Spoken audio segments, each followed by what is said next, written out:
Hello students, आज आप लोगों के सामने class 12th mathematics English medium का लेक्चर 8 लेकर उपस्थित हूँ। लास्ट वाले जो टॉपिक था आपका, उस टॉपिक में आपने फंक्शंस की डेफिनेशन और कॉन्सेप्ट ऑफ के फंक्शन उसमें आप लोगों ने जान लिया होगा। अब यहाँ पर कुछ डेफिनेशन या के काइंड्स ऑफ फंक्शन के बारे में हम जानेंगे, तो और उनका जो भी ग्राफ है वो किस टाइप से होगा, तो इसको हम थोड़ा सा जान लेते हैं। चूँकि ये 11th क्लास में आप लोग पढ़ चुके हैं, तो इसमें सिर्फ हम ये रिवाइज होगा थोड़ा सा। तो इसमें ये दिया गया है फर्स्ट में आइडेंटिटी फंक्शन। तो आइडेंटिटी के फंक्शन में इसकी अगर के डिफिनीशन पे हम जाएं, तो ये कह रहा है कि let R be the set of के रियल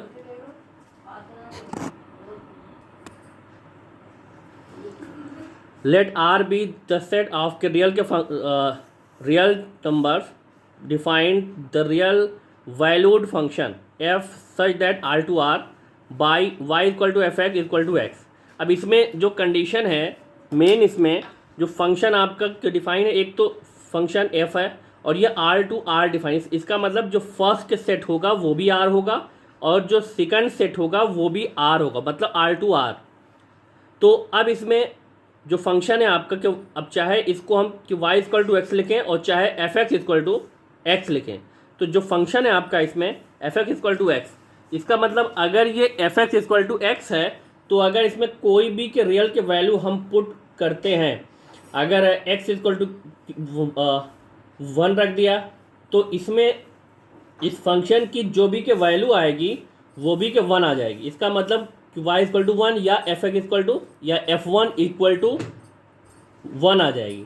तो अब इसमें ये कह रहा है कि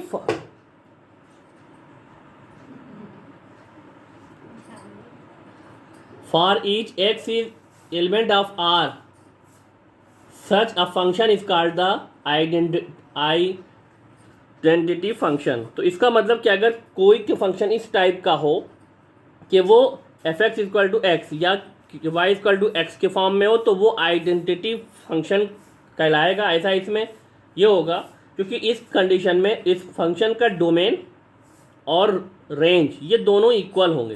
कैसे कि अगर इसमें हम x इक्वल टू 1 ले, तो f1 1 आएगा, f2 2 आएगा, f3 3 आएगा, f4 4। इसका मतलब कि जो भी के पेयर्स आपके बनेंगे इसमें 1 1 1 2 1 1 2 2 3 3 4 4 या जो भी नंबर हम ले उसी के साथ की पेयरिंग हो जाएगा। तो इसका डोमेन और के रेंज इक्वल आ जाएगा। वो अगर ये R टू R डिफाइन है, तो इसका मतलब इन दोनों का जो भी डोमेन और के रेंज होगा वो एक रियल नंबर होगा। तो the graph is a straight, और इसका कि जो भी के ग्राफ आएगा एक स्ट्रेट लाइन होगा। क्यों? क्योंकि अगर ये इस लाइन पर एक ग्राफ हम अगर खींचें, तो यहाँ पे अगर हमने 1 1 या 2 2, तो 2 इसका भी x वाले का भी और 2 इस y वाले का भी। अब जो भी के पॉइंट आएगा वो एक पॉइंट इधर से एक इधर से, एक पॉइंट आपका ये मिल जाएगा। फिर अगर 4 4 हम देखें, तो 4 इधर से x वाले का भी और 4 इस y वाले का भी, तो ये भी एक पॉइंट आ जाएगा। फिर 8 8 मान लिए, तो 8 इधर से ये जाएगा एक पॉइंट और इधर से भी एक आ जाएगा ये पॉइंट। अब अगर ये जो भी के पॉइंट हमको मिले हैं, इनसे अगर एक लाइन हम खींचें, तो ये एक स्ट्रेट लाइन जाएगी। तो इसीलिए जो भी आइडेंटिटी के फंक्शन होता है उसका जो भी ग्राफ अगर ड्रा होगा, तो वो एक स्ट्रेट लाइन होगा। और इसमें आप लोग ये समझ गया होगा कि आइडेंटिटी के फंक्शन का मतलब कि एक ऐसा के फंक्शन कि जो y इक्वल टू एक्स या f x equal to x के फॉर्म में हो। ठीक। दूसरा इसमें आता है नंबर 2। अब अगर कि दूसरा इसमें हमने कांस्टेंट का फंक्शन, तो कांस्टेंट तो आप लोग के जानते ही होंगे। तो इसकी जो डेफिनेशन है कि define the function f such that R to R, ये भी real number to real number ये डिफाइन है। तो by y equal to F x equal to C. अब c क्या है? ये एक कांस्टेंट है। इसमें क्या होगा इस कंडीशन में भाई एक्स की कोई भी के वैल्यूज़ आ जाए, कोई भी के रियल के वैल्यूज़ आ जाए, उसमें इस फंक्शन की जो भी के वैल्यू आएगी वो सी ही आएगी। 1 रखेंगे या F1 तो भी सी आएगा, F2 रखेंगे तो भी सी आएगा, F3 F0 F-1 कुछ भी रख देंगे एक्स की वैल्यू, कोई भी के रियल वैल्यू उस सारी कंडीशन में इसकी के जो भी के वैल्यूज आएगी वो सी आएगी, या जो भी कांस्टेंट उसमें दिया होगा। अब इस टाइप के कई के फंक्शन हो सकते हैं। अगर हमने सपोज कर लिया कि फंक्शन आपका है एफ एक्स इक्वल टू 5 है, तो 5 ही आएगी उसमें। तो इसी चीज़ को ये कह रहा है कि define the function F such that R to R by y equal to F x equal to c, x is element of R where c is a constant and each x is element of R. मतलब x की किसी भी के real value के लिए इस function की जो भी की वैल्यू होगी वो इसी कांस्टेंट सी के इक्वल आएगी। तो इसीलिए यहाँ पर इसका जो डोमेन होगा, domain of F is real number होगा एंड इट्स रेंज हो जाएगी वो ये सी ही आ जाएगी। एक सेट में उसमें एक सी आएगा बस, और जो डोमेन होगा वो सेट ऑफ के रियल नंबर, और जो रेंज होगी वो ये सी या इस कांस्टेंट का एक सेट। अब अगर इसका यहाँ पे ये ग्राफ अगर कि ड्रा हो, तो मान लीजिए हमने इसमें लिया 2, तो 2 लेंगे और इसकी वैल्यू सी यहाँ पे आ रही है, तो 2c यहाँ पे इधर से ये इधर से ये। फिर 4 लिया हमने तो 4c, तो 4 इधर से और c यही रहेगा, यहाँ मिल जाएगा। फिर 6c, तो 6 इधर से और c ये वाला। अब ये जो भी के पॉइंट्स है इनसे अगर ये लाइन खींचे ऐसे, इन तीनों के पॉइंट से के पास होती हुई, तो ये एक लाइन आ जाएगी जो कि पैरेलल टू एक्स एक्सिस होगी। इसके अकॉर्डिंग ये क्या होगी, पैरेलल टू एक्स एक्सिस हो जाएगी। कहीं भी हम खींचें अगर, तो उससे एक लाइन आएगी जो कि पैरेलल टू एक्स एक्सिस होगी। अब ये कंडीशन अलग है, अगर ये कांस्टेंट आपका अगर निगेटिव होगा तो ये डाउनवर्ड्स में आएगा, लेकिन इन दोनों कंडीशन में जो भी स्ट्रेट लाइन आएगी वो पैरेलल टू एक्स एक्सिस हो जाएगी। ये था दूसरा।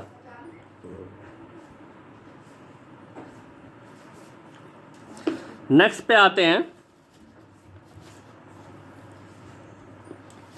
नेक्स्ट में पॉलिनोमियल।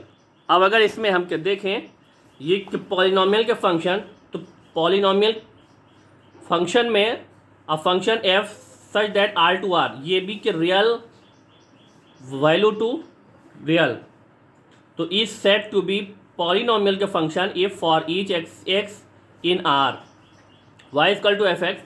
अब ये जो फंक्शन आपका हो वो a0 plus a1x plus a2x square plus dotted up to an x to the power n, मतलब जो भी फंक्शन आपका हो वो क्या हो कि पॉलिनोमियल। और पॉलिनोमियल आप लोग के जानते ही होंगे कि एक ऐसा एल्जेब्रिक एक्सप्रेशन कि जिसकी की पावर क्या हो, नॉन निगेटिव इंटीजर हो। तो वही चीज़ इसमें दिया गया है। अब अगर इसको हम ले एफ एक्स इक्वल टू, इसमें एग्जांपल दिया गया x cube minus x square plus 2, non negative integer में भाई उसकी जो भी के पावर हो उसमें एक्स की वो 0 1 2 या इस टाइप से आ सकती हो, ना तो निगेटिव हो और ना ही कि फ्रैक्शनल हो। तो ये एफ एक्स ये पॉलिनोमियल के फंक्शन हो गया। ये x to the power 4 plus √2x है, जो एक्स की पावर है ये 1 है, और यहाँ पर इसकी जो पावर है ये 4, तो इसका मतलब ये दोनों आपके हो गए कि पॉलिनोमियल के फंक्शन। तो ये आपका हो गया। लेकिन अगर इस एग्जांपल में हम देखें h x equal to x to the power 2/3, ये फ्रैक्शन है इसकी के पावर, तो जब के पावर के नॉन नेगेटिव इंटीजर के नहीं है और ये इंटीजर ही नहीं है, तो जब इसकी के पावर इंटीजर ही नहीं है तो ये पॉलिनोमियल नहीं होगा। तो ये भी कंडीशन आप लोग जान गए होंगे।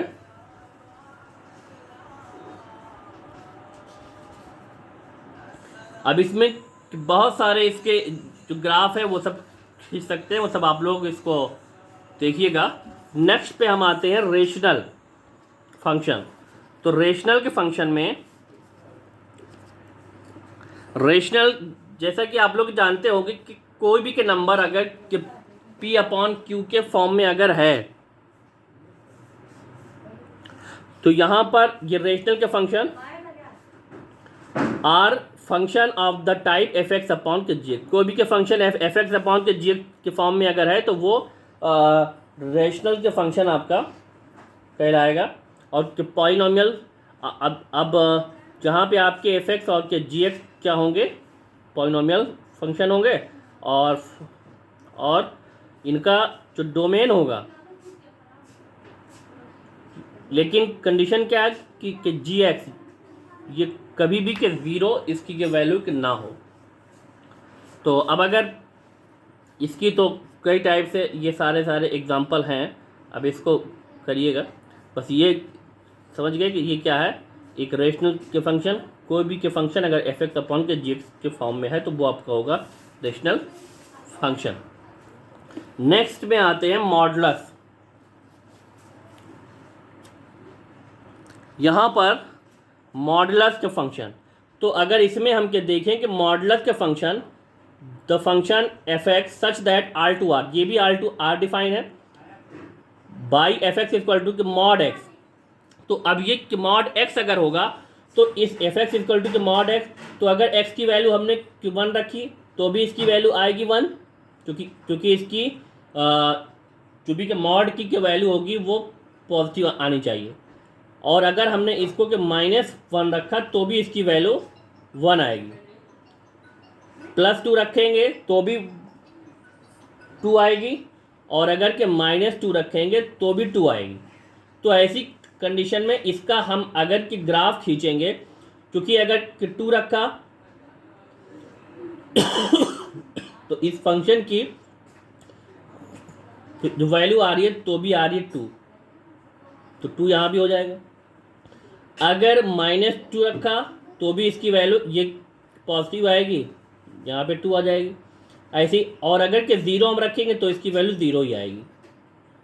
अब ये पॉइंट और ये इससे लेके एक लाइन इस तरफ आ जाएगी और इससे लेके एक लाइन इस तरफ आ जाएगी। तो ये आपका इस टाइप से होगा।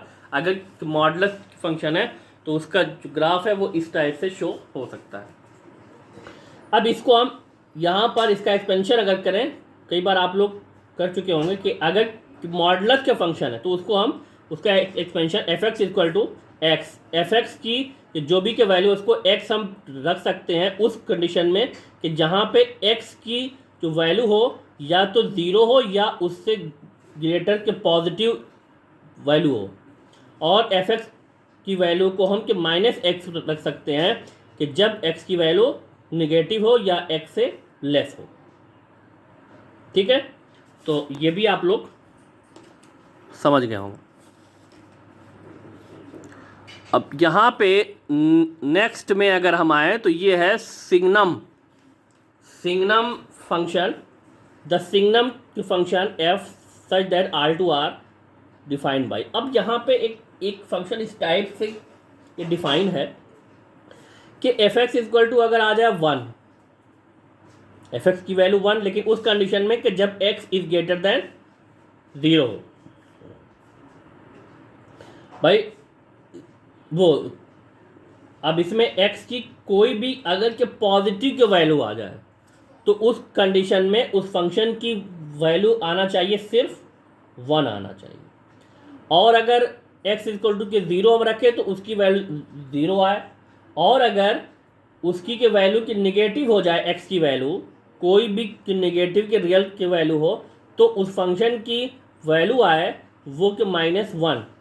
मतलब ये 3 कंडीशन, भाई इसमें जो था जो भी कि मॉडुलस की फंक्शन था ये 2 कंडीशन पे डिपेंड कर रहा था, या तो x इक्वल टू 0 और ग्रेटर देन, और या तो x इज के लेस देन के 0।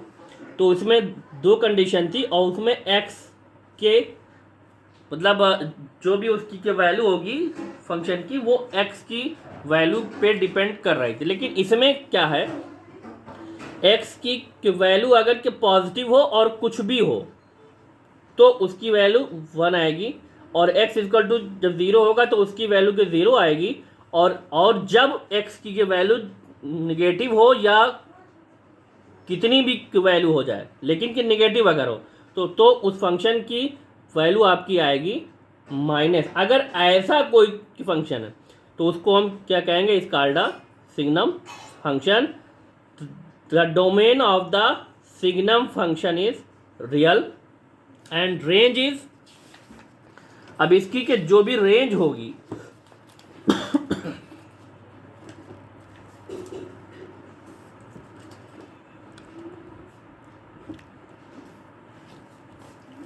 रेंज -1, 0 और 1, चूंकि इसकी x की सारी के सारी अगर कि पॉजिटिव की वैल्यू हो तो उसकी वैल्यू 1 ही आना है, 0 पे इस फंक्शन की वैल्यू की 0 आना है, और अगर कि नेगेटिव होगी तो -1 ही आना है, चाहे हम कि -1 रखें, -2 रखें, -3 रखें, उन सारी कंडीशन में इस फंक्शन की जो वैल्यू आएगी वो -1 आएगी। तो ऐसा ये जब इस टाइप से अगर के डिफाइंड है, इसका अगर ग्राफ हम खींचें तो अब अगर आप देखो x इक्वल टू 0 पे तो इस फंक्शन की कि जो भी वैल्यू है वो भी 0 है, ठीक है।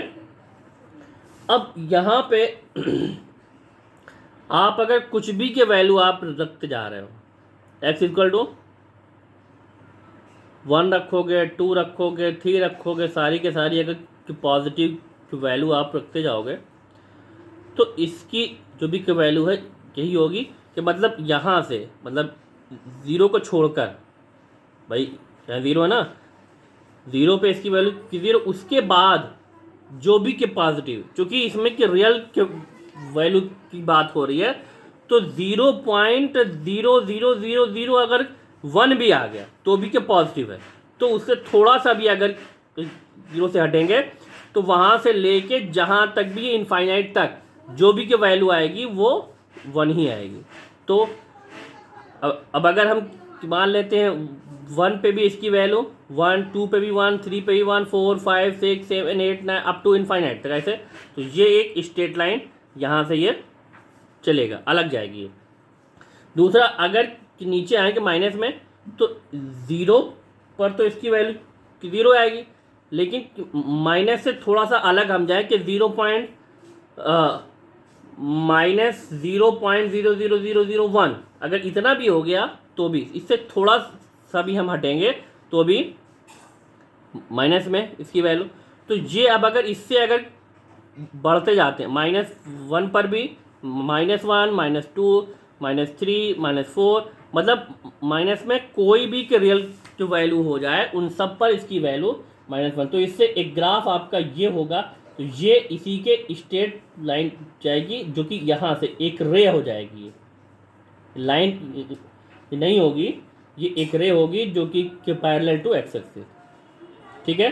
तो ये इस टाइप से। अब अगर इस फंक्शन को हमें अगर रखना होता है तो ये इसका एग्जांपल है f(x) equal to mod of x upon x, जहाँ पे x is not equal to 0 and 0 for x equal to 0।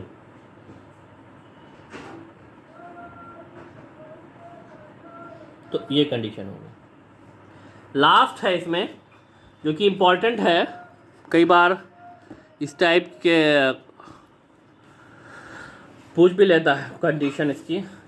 यहाँ पे ये दिया गया है कि ग्रेटेस्ट इंटीजर फंक्शन, तो ग्रेटेस्ट इंटीजर के फंक्शन में ये कह रहा है कि the function f such that r to r defined by f x equal to, अब यहाँ पे ये जो भी है ये बिग ब्रैकेट के अंदर है, करली ब्रैकेट के नहीं है, स्मॉल ब्रैकेट आप नहीं लगाओगे, ये जो है ये बिग ब्रैकेट उसके अंदर, अगर उसके अंदर हम रखते हैं तो जो क्वेश्चन में ये कह रहा है, अगर वो कह रहा है कि ग्रेटेस्ट इंटीजर के फंक्शन है तो ये सिंबल आपका होगा ग्रेटेस्ट इंटीजर का, और अगर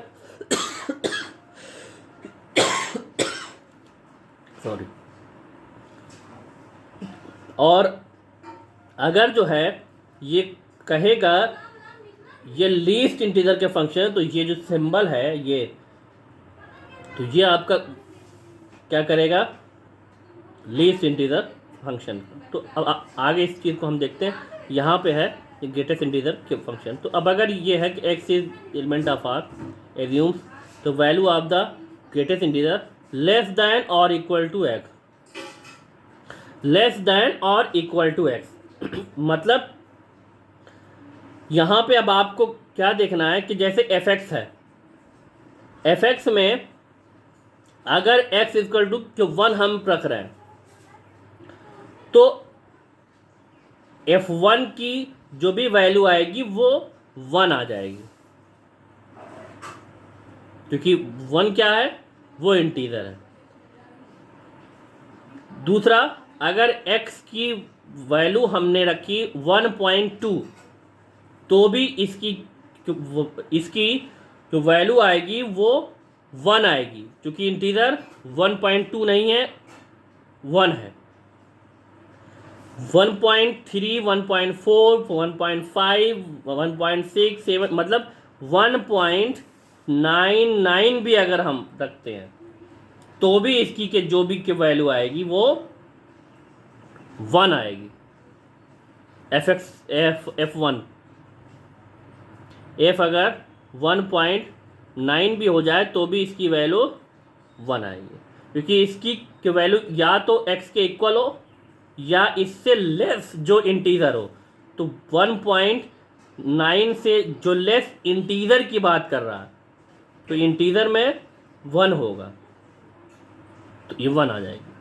और अगर इसकी की वैल्यू 2.1 हो गई तो 2.1 अगर रखेंगे तो इसकी वैल्यू आएगी 2, क्योंकि 2.1 इंटीजर के नहीं है, इससे जो लेस इंटीजर है वो 2 है। तो ये इस टाइप से ये डिफाइंड है, यहाँ पर एग्जांपल दिया गया है। तो इसकी वैल्यूज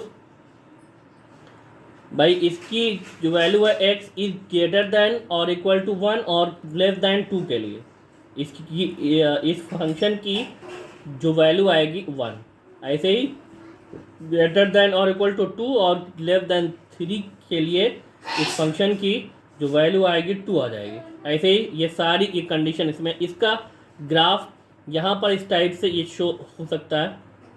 इस टाइप आप लोग इसको देखिएगा, क्योंकि काफ़ी लेंदी हो गया है। आज के लिए बस इतना ही।